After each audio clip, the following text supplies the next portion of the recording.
कहीं न कहीं एक नया ज़ाविया the mother and child care segment में आप सभी को आपकी दोस्त मोनिका का प्यार भरा नमस्कार। दोस्तों, मातृत्व यानी मदरहुड किसी भी फीमेल की लाइफ में एक बहुत ही सुखद एक एहसास होता है। लेकिन जितना ये खूबसूरत एहसास होता है, उतनी ही डेलिकेट ये फेज़ भी होता है। इसमें मदर एंड चाइल्ड दोनों की ही बहुत केयर की ज़रूरत होती है।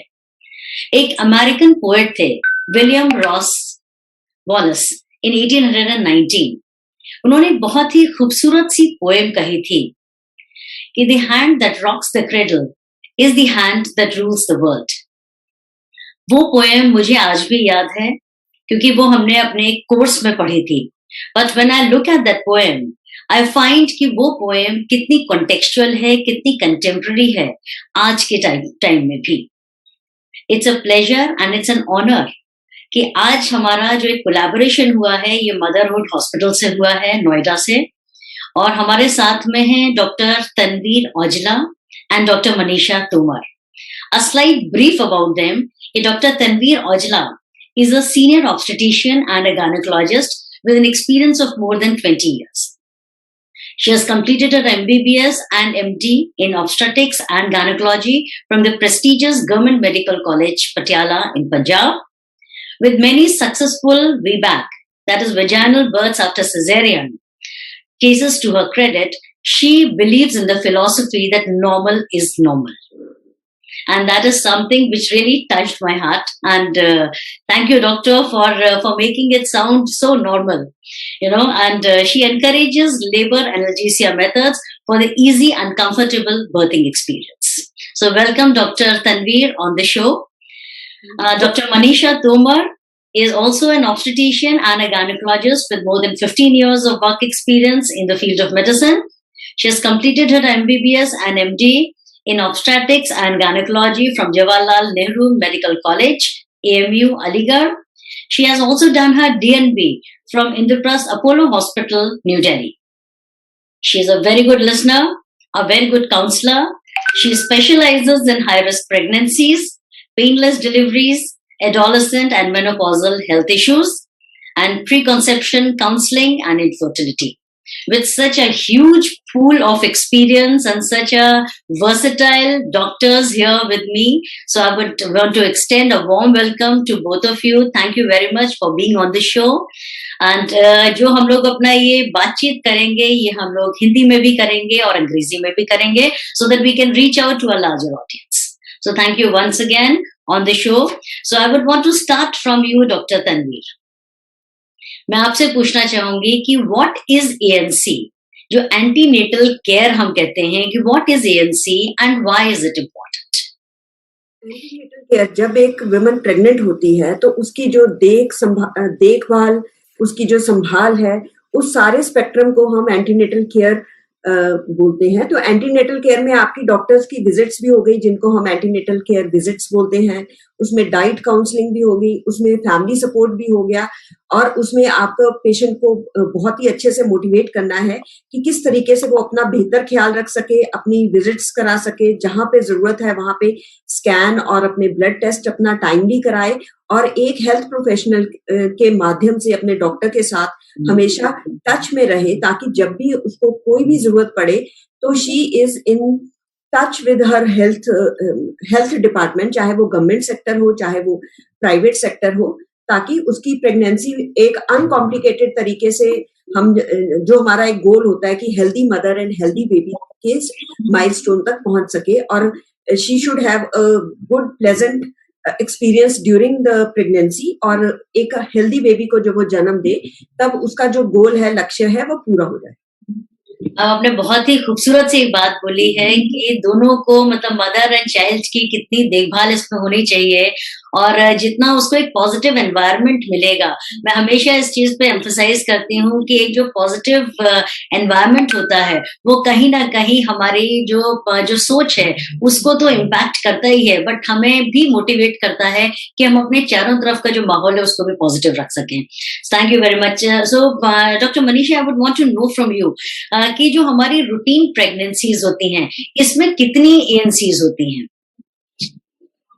आइडियली पेशेंट को first the moment they get to know that they are pregnant, जैसे ही आपने प्रेगनेंसी टेस्ट किया घर पर, आइडियली फर्स्ट विजिट आपको अपने डॉक्टर के साथ तभी देना चाहिए ताकि वहां से हम शुरू कर सके। वहां अल्ट्रासाउंड कराना है, कंफर्म करनी है प्रेगनेंसी हमको, तो वहां वो आपकी फर्स्ट विजिट होती है। उसके बाद डिपेंडिंग अपॉन योर रिक्वायरमेंट्स हम विजिट्स को प्लान आउट करते हैं। तो आइडियल विजिट्स होती हैं every month till 32 weeks. We divide the pregnancy, we have a 40 weeks of pregnancy जो हम 0 डे से स्टार्ट करते हैं LMP से। तो 40 हफ्ते की प्रेगनेंसी में till 32 weeks of your pregnancy हर महीने विजिट्स होती हैं। 32 वीक्स से लेके 37 वीक्स तक may be like once in 2 weeks, and after 37 weeks which is term pregnancy, वहां से लेकर जब तक डिलीवरी होती है तब तक हम वीकली बुलाते हैं पेशेंट को। ये नॉर्मल रूटीन विजिट्स होती है। कभी कभी ऐसा होता है पेरिफेरल में जो पेशेंट है, तो WHO कहता है कि अगर आप इतने सारे विजिट्स नहीं भी कर पा रहे हो तो एटलीस्ट मिनिमम ऑफ 4 विजिट्स होना चाहिए। आपने जब प्रेगनेंसी अपना डिटेक्ट किया, एक बार आप जरूर से डॉक्टर से मिलें, एंड 3 मोर विजिट्स, एक आपने कर लिया 24 हफ्ते तक, एक आपने 24 से 32 हफ्ते तक, और एक आप लास्ट ऑफ प्रेगनेंसी में। ओके, सो इसमें जो बेसिक इन्वेस्टिगेशंस होते हैं डॉक्टर तनवीर, बेसिक इन्वेस्टिगेशंस हम ANC में क्या करते हैं? बेसिक इन्वेस्टिगेशन में आपका हीमोग्लोबिन प्रोफाइल बहुत है, बिकॉज इंडिया में आप जैसे जानते हैं कि अनीमिया बहुत कॉमन है, कि खून की कमी शुरू से पाई जाती है। तो हमारा हीमोग्लोबिन होता है, हमारी फास्टिंग शुगर्स, मतलब ये आपको जानकर हैरानी होगी कि इंडिया में maximum number of diabetic patients हैं वर्ल्ड में, और डायबिटीज इन प्रेगनेंसी का इंडिया में डबल द रेट है जो बाकी वेस्टर्न कंट्रीज में है। तो हमारा at least 30% females during pregnancy develop diabetes. तो शुगर का स्क्रीनिंग हो गया, आपका ब्लड ग्रुप कंफर्म करना होता है, बिकॉज कई बार आपका हुआ नहीं होता। बाकी आपका एक जनरल चेकअप होता है कि जिसमें आपका वायरल मार्कर्स जैसे hepatitis B, hepatitis C, HIV, आपको कोई सेक्सुअली ट्रांसमिटेड डिजीज नहीं है, VDRL टेस्ट होता है। और अगर आपको कोई और इश्यूज हैं कि जैसे अगर आपको बार बार यूरिन इन्फेक्शन ये सब वाला है, तो आपका रूटीन कल्चर और यहाँ तक कि आपके RFT और LFT अगर पेशेंट को देखकर उसके हिसाब से टेस्ट नियमित किए जाते हैं, और इसमें स्कैन माना जाता है। मैम, मैं डॉक्टर मनीषा से मैं पूछना चाहूंगी कि इसमें जब आप जैसे कोई भी फीमेल आपके पास में आती है तो उसको आप डाइटरी जो आप सलाह देती हैं कि किस तरीके का उसका खान पान होना चाहिए, किस तरीके की उसको डाइट लेनी चाहिए इन द प्रेगनेंसी फेज, तो वो क्या होती है? अभी again it all depends upon, जब पहली बार पेशेंट हमारे पास आया हमने उससे एक बेसिक सा हिस्ट्री लिया, है ना। जैसे मैम ने बोला शुगर बहुत ज्यादा है ना, diabetes in pregnancy has increased, the blood pressure rise of blood pressure in pregnancy has increased. So हमने एक बेसिक सा आपका हिस्ट्री लिया, बेसिक हिस्ट्री में हमें पता चला कि अच्छा ये बीमारी है, ये है, उसके हिसाब से हम डाइट प्लान कर सकते हैं। Right. Normally in the first 3 months of pregnancy we say कि there are few things which should be avoided during the pregnancy, जो हम रूटीन में बताते हैं पेशेंट को कि ये मत खाओ, ये खाओ। अपार्ट फ्रॉम दैट, शुरू के 3 महीने डेवलपमेंटल फेस होता है बच्चे का, गलत चीजें नहीं खानी है, but you can have all normally घर का बना हुआ साफ सुथरा खाना। राइट। उसके बाद हम आ जाते हैं हाई प्रोटीन डाइट डिस्कस करते हैं हम पेशेंट से, डाइट के साथ साथ एक्सरसाइज डिस्कस करते हैं पेशेंट से, and all those patient suppose they have risk of having diabetes during pregnancy, the patient who are of PCOD आजकल बहुत कॉमन हो गया है ना, तो वो मरीज जिनको PCOD है, so they are the patients who are at high risk of having diabetes during pregnancy, या जिनकी फैमिली हिस्ट्री चल रही है, उनको हम अकॉर्डिंगली डाइट बताते हैं ना। शुगर कंट्रोल करना है आपको, एक्सेसिव डायरेक्ट शुगर्स बंद करना है आपको, सो वो सारी चीजें हम डिस्कस कर रहे होते हैं। So Dr. Manisha, I have a leading question to this because many a times ये सुनने में आता है कि बहुत से, मतलब क्योंकि मैंने मदर एंड चाइल्ड पे भी मैंने काम किया हुआ है और मैं गांव में भी जाती रहती हूँ, तो वहां पर मतलब जैसे हम लोग ड्राई फ्रूट्स की बात करते हैं, जो नट्स वगैरह खाने के लिए कहते हैं, तो नट्स वगैरह खाने के लिए बहुत कुछ डिस्करेज किया जाता है। Is it really true? So nuts का we do not discourage the consumption of nuts as such. एक छोटी क्वांटिटी में आप सब कुछ ले सकते हैं। जैसे हमारे यहाँ तो हमारे देश में गरम और ठंडा वाला कॉन्सेप्ट बहुत ज्यादा है ना, कि ये नहीं खाना है, ये खाना है। No, it is not like that. We always advise our patient to have a handful of nuts. जैसे वॉलनट्स हैं, ओमेगा 3 फैटी एसिड्स मिल रहे हैं आपको उससे, है ना, आलमंड्स हैं। सो ठीक है, हम we can always go through a middle path ना। तो मैं अपने मरीजों को बोलती हूँ, अच्छा ठीक है, अगर मम्मा बोल रही है कि गर्म होता है बादाम तो उसको भिगा के खा लो, वो ठंडा हो जाता है ना। सो वी नो, हम डेफिनेटली नट्स ले सकते हैं, कोई परेशानी नहीं है उसमें। Right. So doctor Tanveer, I would want to know from you कि हम एएनसी जो होता है, इसके हम इसको बेनिफिट्स जो होते हैं हमारे एएनसी के, इसको मैक्सिमाइज कैसे कर सकते हैं किसी भी फीमेल के लिए?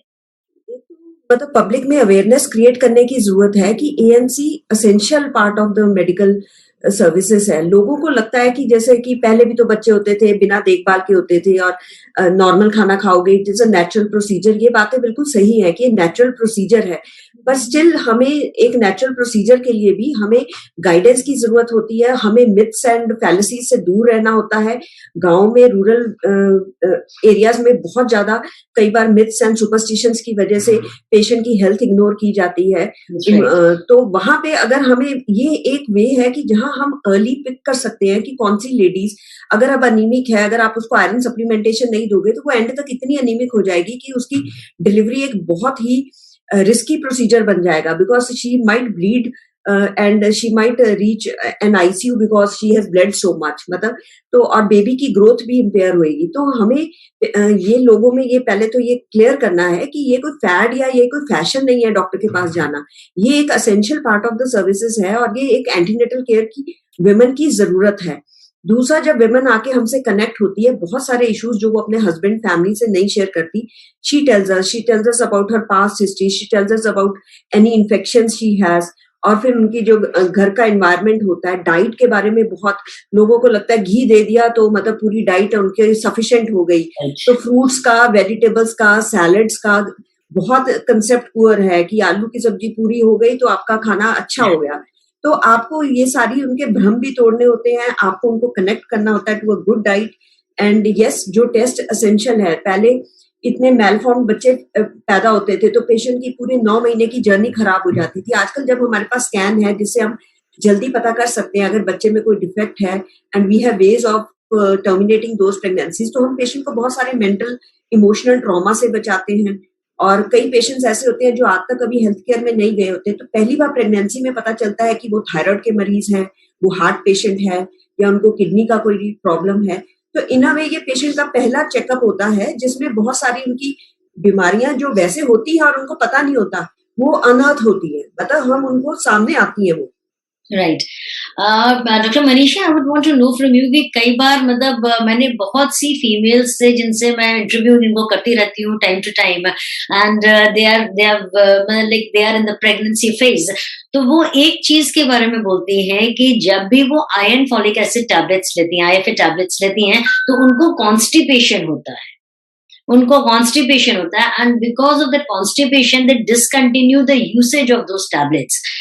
So how far is that true? और इसके लिए अगर हमें उन्हें कन्विंस करना हो तो हम क्या कह सकते हैं? Iron is known to cause gastric problems ना, उसमें आपको कॉन्स्टिपेशन भी हो जाता है। कुछ पेशेंट्स कहते हैं गेस्ट्राइटिस पर से ना, अपर एब्डोमेन पेन बताते हैं मरीज, या फिर पेशेंट कहते हैं हमें लूज मोशंस हो गए। सो आयरन का variety of gastric complications is known, ठीक है। सो हम कैसे कर सकते हैं? पहली चीज हो गई कि आपने असेस कर लिया कि अनीमिया कितना है, क्या है। आपने एक पर्टिकुलर टैबलेट स्टार्ट किया आयरन का, पेशेंट आया, उसने कंप्लेन करी, नहीं मैम ये मुझे नहीं सूट कर रहा है। So what else you can do is, हम उनका डाइट मॉडिफाई कर सकते हैं थोड़ा सा, उनको हम आयरन रिच डाइट, जैसे अगर मुझे हीमोग्लोबिन बढ़ाना है, अगर अनीमिया है, so I have to work on patients iron rich diet, I have to work on vitamin C, I have to work on the protein also. तो हमने उनकी डाइट ठीक कर ली कि कम से कम जो नेचुरल प्रोसेस है फॉर्मेशन का वो हो जाए। कई बार पेशेंट को वॉर्म इन्फेस्टेशन होता है ना, छोटी छोटी चीजें हमने ठीक करी, उनको ठीक करके हमने एक बेस लाइन ठीक किया। सपोज करो आप पेशेंट कह रहे हैं मुझसे मैम अभी भी आयरन नहीं खाया जा रहा, we can always change the brand of iron, we can change the from tablets we can switch on to the syrups maybe, कि कुछ थोड़ा सा जितना हो सकता है उतना चाहे। And counselling is actually very important. आप बैठ के पेशेंट को समझाओगे ठीक है रोज नहीं खाया जा रहा, ऑल्टरनेट खा लो, टैबलेट चेंज करके देख लो, the counselling part is very important. और आप कॉन्स्टिपेशन के लिए भी can always give some other things ना। कॉन्स्टिपेशन के लिए उनको बोल सकते हैं अच्छा रफेज बढ़ा लो अपने डाइट में, आप पानी अच्छे से लो, तो धीरे धीरे पेशेंट उसके बाद खाना शुरू कर दे। राइट। डॉक्टर तनवीर, मैं आपसे पूछना चाहूंगी कि जो प्रीमेच्योर लेबर होता है, so what causes that premature labour?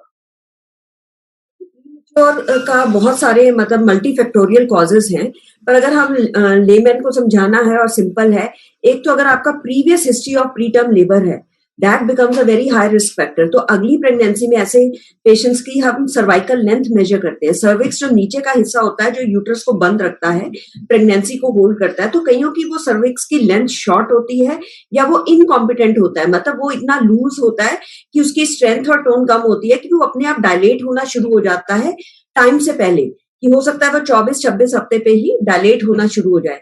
तो ऐसे पेशेंट्स की हम स्क्रीनिंग करते हैं, और अगर उनकी सर्वाइकल लेंथ हम शॉर्ट पाते हैं 16 से 18 हफ्ते में, तो हम उनके एक नीचे स्टिच लगा देते हैं, जिसको हम सर्वाइकल स्टिच बोलते हैं, जिससे उनकी प्रेगनेंसी टर्म तक पहुंच जाती है। बाकी देयर आर रीजंस कि अगर आपको बार बार विजाइनल इन्फेक्शन होती है, बार बार यूरिन की इन्फेक्शन होती है, इससे भी आपका इन्फेक्शन ऐसा है कि आपके अंदर की मेम्ब्रेन्स को इन्फेक्ट करता है और आपका लेबर का प्रोसेस इनिशिएट हो जाता है।